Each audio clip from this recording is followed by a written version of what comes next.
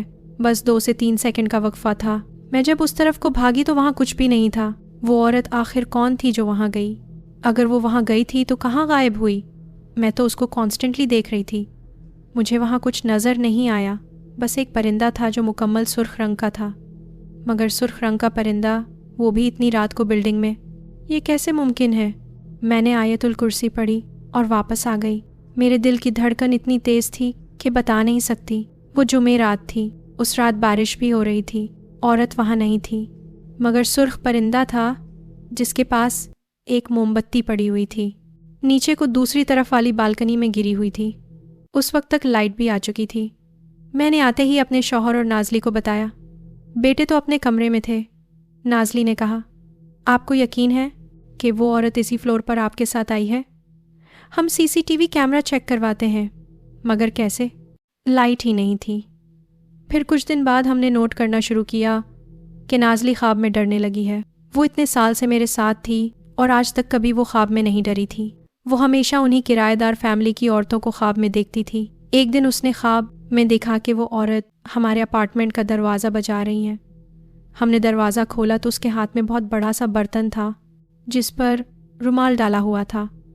وہ کہتی ہیں کہ یہ میں تمہارے لیے چاول لائی ہوں۔ ہم چاول دیکھتے ہیں تو وہ کالے رنگ کے ہوتے ہیں اور ان میں کیڑے پڑے ہوئے ہیں۔ وہ آدھی رات کو ڈر کے اٹھ گئی۔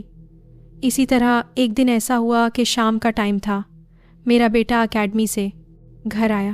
جب یہ لفٹ میں تھا تو اس کے ساتھ بھی وہی عورت تھی، سرخ ساڑی والی۔ میرے بیٹے کی لفٹ کے اندر ہی طبیعت خراب ہونے لگی۔ اس کو سانس نہ آئے، مطلب لفٹ کے اندر اس کو گھٹن محسوس ہو رہی تھی۔ وہ عورت پھر ہمارے ہی فلور پر احمد کے ساتھ آ گئی۔ آگے وہ تھی، میرا بیٹا پیچھے تھا۔ اس بار وہ عورت اسی اماں کے اپارٹمنٹ میں چلی گئی۔